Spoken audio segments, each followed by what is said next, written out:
Indian હોટલ્સની વાત કરીએ તો આપણને Q3ના પરિણામ આવતા જોવા મળ્યા છે.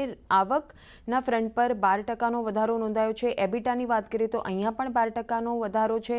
માર્જિન્સની વાત કરીએ તો 38%ની આસપાસ આપણને અહીંયા ફ્લેટ રહેતા જોવા મળ્યા છે યર ઓન યર બેસિસ પર. અને નેટ પ્રોફિટની વાત કરીએ એટલે કે પેટ અહીંયા 50%નો વધારો છે. પણ આની અંદર કંપનીનું જે આ ક્વાર્ટરમાં એક્સેપ્શનલ ગેઇન નોંધાયો છે 275 કરોડનો. હવે Q3ના ઇન્ટરનલ્સ પર નજર કરીએ તો કન્સોલિડેટેડ બેસિસ પર સેમ સ્ટોર હોટેલ્સમાં 9% રેવન્યુ પર અવેલેબલ રૂમ જેટલો ગ્રોથ તેઓએ ડિલિવર કર્યો છે.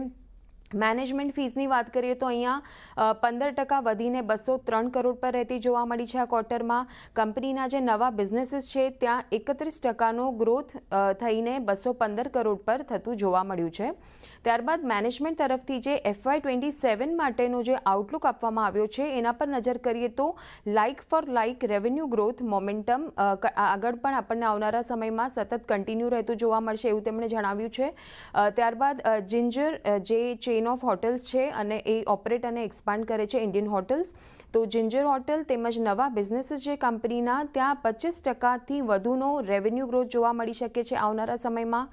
મેનેજમેન્ટ ફીઝની વાત કરીએ તો હાઈ ટીન્સથી સતત વધારો થતો જોવા મળશે એટલે કે 15થી લઈને 19%ની રેન્જમાં. એક્વિઝિશન્સના કારણે જે નવા એક્વિઝિશન કર્યા છે કંપનીએ તેના કારણે FY27માં જે ટોપલાઇન ગ્રોથ છે એટલે કે આવક અહીંયા 250થી લઈને 300 કરોડ જેટલો વધારો થતો જોવા મળશે. નવા એક્વિઝિશનથી એટલું કોન્ટ્રીબ્યુટ થતું જોવા મળશે આપણને ટોપલાઇન ગ્રોથમાં. FY27 માટે ડબલ ડિજિટ રેવન્યુ ગ્રોથ માટે તેઓ કોન્ફિડન્ટ જણાઈ રહ્યા છે. તો આ રીતે એક ઓવરઓલ રિઝલ્ટ્સ પ્લસ આઉટલુક પણ તે છતાં અત્યારે સ્ટોકમાં આપણને થોડું પ્રોફિટ ટેકિંગ દેખાઈ રહ્યું છે. એટલે જુઓ ખાસ કરીને અહીંયાથી ઇન્ડિયન હોટલ્સને લઈને એક આ આપણને અપડેટ આવતી દેખાઈ રહી છે. આભાર શ્રદ્ધા અમારી સાથે જોડાઈને સમગ્ર વિગત આપવા માટે. પરંતુ જુઓ પરિણામ